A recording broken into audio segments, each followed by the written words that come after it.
Hello and welcome back to the Moneymatics podcast. My name is Omobobola, and as you know, on this show we talk about all things money as it concerns everyone, but especially for the African living in diaspora. And on today's show, we're going straight into the season of twinkling lights, family gatherings, and let's be honest, reckless swiping of credit and debit cards. Every December, wallets get lighter, budgets get blurrier, and every spending feels justified because we say to ourselves, it's December, it's the end of the year, the new year is coming, and then before we know it, the new year comes and we're wondering, what did I do? What did I get myself into? And our bank accounts are just screaming, help, it's red. And January feels like this very, very long, unending month. But what if there's a way to enjoy the festive season without getting a financial hangover in January? So on today's show, we're talking about just that, how to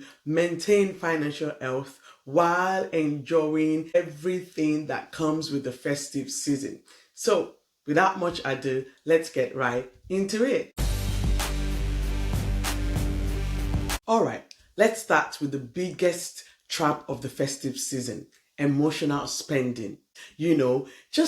There's just something about December that just makes it feel like, every spending is worth it. You feel like, let's do this. The fifth outing in a week just feels normal because the year is ending. You need to meet up with that friend and you're just enjoying yourself. And then, you go to the store and you remember your cousins, brothers, uncle that you haven't seen since 2 years ago that you need to buy a present for. And if you're in Sweden, you have the Yule Bud. Oh my goodness, Yule Bud. They're so expensive. And if you're not living in Sweden, Yule Bud is, the Swedish Christmas staple. That's when you go and eat all the herrings in the world and the potatoes and the meatballs, and you just feel like, one more outing won't do any bad. But before you know it, you are just running up costs that you shouldn't be running. So how do you help yourself to address this mindset in this season? Think of, having a budget for this season and think of categorizing them into categories. You should have a budget for the food you're going to be eating during this season. You should have a budget for your gifting. You should have a budget for, all the other things. The lights, my goodness, the lights. Today, I was checking our storage for the lights that we already have so that I can hang, at least today is first Advent. I wanted to hang, yes, I'm recording this on the first Advent, and I wanted to hang the lights, just to mark the beginning of the season. And lights tend to get very expensive. That's when you realize that you want to deck the halls with balls of holies. You want to deck your compound. You want to deck your backyard. You want to deck your front yard with Christmas lightings. And that tend to cost money as well. So you need to have a budget for that. You should have a budget for, if you're traveling this season, you should have a budget for your travel. Yes, don't just, go with the wind. Don't just go with the spirit. Have a budget. Decorations, we've talked about not just the lights, the decorations, the Christmas tree, they tend to be expensive. You should have a budget for all these categories. And if you've been like me, you've been saving for Christmas the whole year, then of course you can just allocate funds to this. And if you haven't already done this, then you need to look at how much you have in your hands to spare and then categorize these things and set a budget. You cannot afford to just wing it this season. We don't want a January that gives you headache. So let's talk about gifting. This is where people blow the budget. This tends to be the biggest thing on the list. We run off this. If you're not careful, you're going to just blow your budget right here. Because somehow between Black Friday and Office Santa and Santa with your neighbor and your friends and all the plannings that you're doing and all the family members, both here where you're living and even back home where you come from, it's like we're all in a race for the most generous human of the year. And definitely this season is the season of giving. It's the season to show love. It's the season to give. But let's be honest, thoughtful is not the same thing as expensive. No. Sometimes thoughtful gifts are not the most expensive gifts. I'm not saying that you should not splurge on the people that deserve for you to splurge on them, but sometimes think about it. A couple of years ago, I had that thought. I have my friends, people that I would normally give Christmas gifts, but I started asking myself, why are we giving ourselves these gifts every year? Because sometimes the people that really need it are not the ones that get it. We keep circling with gifts among people that already have, while definitely there are people that are suffering or people that need it more. And so I started thinking more about my giving during this season. I haven't stopped gifting friends Christmas gifts. It's just that it gave me a deeper sense. Am I giving just to tick a box, or am I giving a thoughtful gift to show that I appreciate someone in my life for the time we've spent together this year, and of course also prioritizing where I should be giving. So how do you tackle this? Number one, set a per person limit. Write a list of all the people that you would like to give Christmas gifts to this year, and then set a personal limit for everyone. I do this a lot with my family. I know how much I want to spend on my children, my husband, and then how much I want to spend on family. Set a per person limit and then stick to that limit. Don't go out of your limit. Stick to it. Find bargains. Start planning now. Don't do last minute shopping on the 23rd, trying to, make sure you wrap all the gifts that need to be wrapped.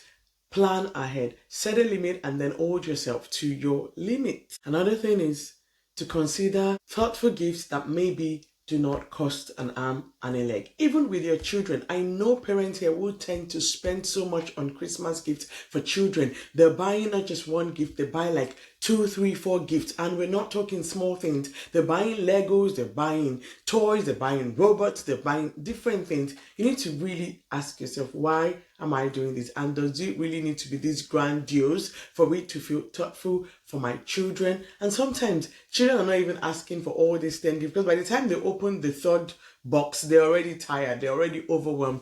Think of going more thoughtful.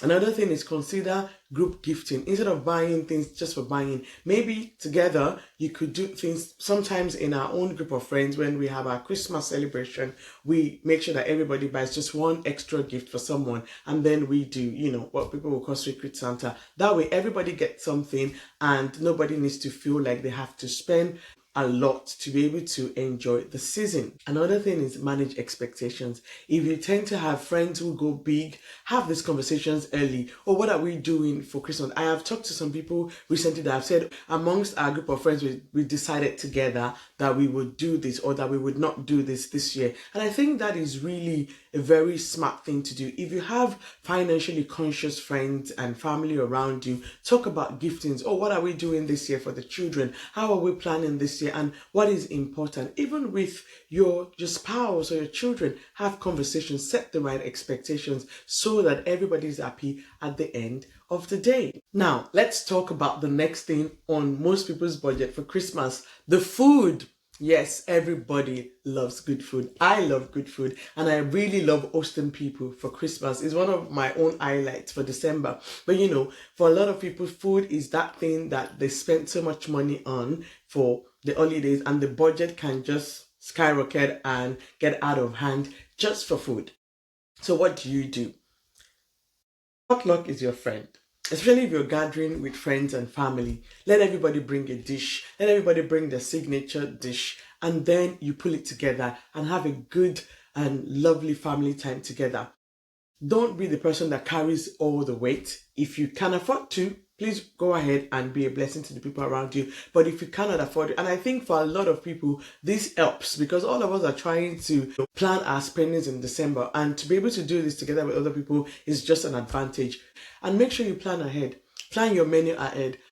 Have a plan. Okay, who is bringing the rice? Who is bringing the chicken? Who is bringing the turkey? Who is doing this? Who is doing that? And that would really go a long way. Another thing you can do, especially when it comes to, those outings that we plan, just all of a sudden, everybody in December is like, oh, we should meet up. Oh, we should hang out. We should definitely go out and do this. Plan for those things and set a limit. When you reach your limit, say, I'm done eating for this Christmas season. Okay, all jokes apart, but you get the point. Plan for your outings and make sure that you're thinking about your finances as you do this. Another thing you can do is to make sure you take advantage of all the sales that are happening during this season. Buy smart. If you already have a list of things you're buying, it helps you. The moment you see it on sales, you buy it, you keep it. And don't wait until the 3rd again or the 22nd. This is why it's good to plan. And lastly, just like with everything, set a limit and hold yourself to that limit. Financial discipline is very, very important. So let's address the elephant in the room, debt. A lot of people are going to spend during this Christmas and festive season banking on their credit card. But we do not want to do that, do we? No, I don't think we want to do that, because we want to start January 2026 with some peace of mind, with some financial calmness, isn't it? Many people say to themselves when they're buying things for Christmas, all the gifts, the presents and everything, I'll pay it off in January. But the thing is, January has its own bills. January is not sometimes we talk about, I'll pay off next year. We think next year is so far away. But if you are on the 20th, planning to pay something off next year, it's just 10, 11 days ahead. So when we say next year, we trick ourselves into thinking that this next year is so far away. But my dear, it's not that far away. It's just a few days, a few weeks away. So if you're planning to use any credit cards this season, make sure that you have your repayment plan already set before you click that buy, or before you click the button to send the payment off. Have a payment plan, a repayment plan in your mind. How do I intend to pay for these things that I'm swiping away for? And track your spending in real time. There are so many apps. A lot of banks can show you how you're spending your money, even with graphs and everything. Make sure you're tracking it. Don't wait until next year don't wait until January, yes, before you look at how much you spent for December. Every day you go out and you spend money, look at it. Check, okay, how much did I spend today? How much of my budget is still remaining? I plan to do this myself, and so I'm encouraging you to go ahead and do just that. Track your expenses in real time. Don't wait for it to accumulate before you track. Another thing to do, avoid impulse buying.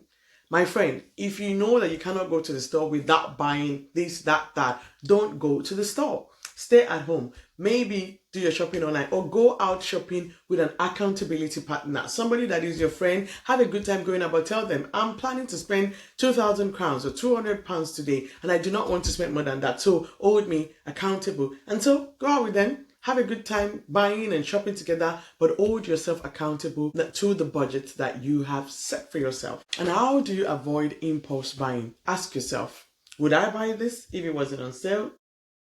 Do I need this today? Have I survived without this thing before now? Would I survive without this thing even now? And I know it's easier said than done, but it needs to be done. Now, let's talk about how to get into the new year. Glide into the new year without stress, without worry, without any kind of stress whatsoever. Before January comes, make sure that you have a small cushion for January. You know, sometimes we end the year as if we're closing some kind of financial book, and then we are at zero. And we want to start the new year and there is nothing. But the truth is, it's good to have a small cushion for January. Set aside a little bit of money for January. Just something to help you know that if January comes, I'm going to be fine. Put that money away somewhere where you cannot reach it for now.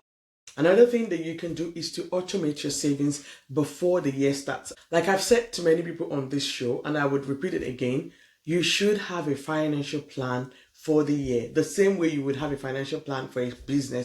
Look at your year as a whole and have an overview. What am I spending this year? What am I doing this year? Are there any big projects? Are there any major spendings? Are there any major income increase coming in? And plan for the year as a whole. And while you're doing that, automate your savings. If you still haven't automated your savings, today is the day to do that. This is December. Automate your savings from now on. Make sure that it is already done before you enter into the new year. And just a few days before the year is over, sit with yourself and review all your December spendings, all the year's spending, and then not just to knock yourself on the head and say, oh, look, you didn't do what you did, but to learn from your spending, to learn from yourself, and then to know what you want to do better going forward. Another thing that I want you to do is set financial goals this year.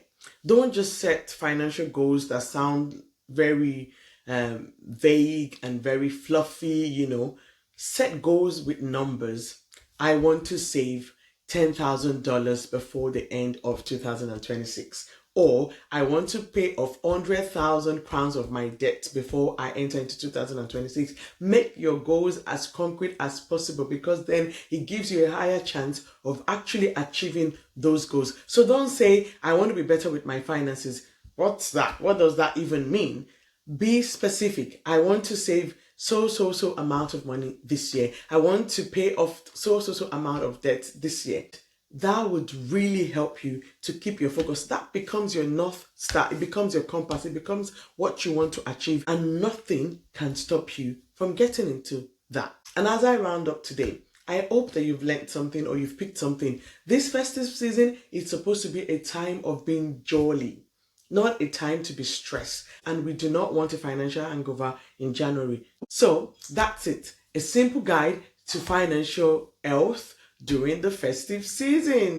As you enjoy yourself this festive season, make a plan. It's not about being perfect. It's about having a plan and doing your best to hold yourself to that plan. So make sure that this year is better than last year when it comes to your festive spending.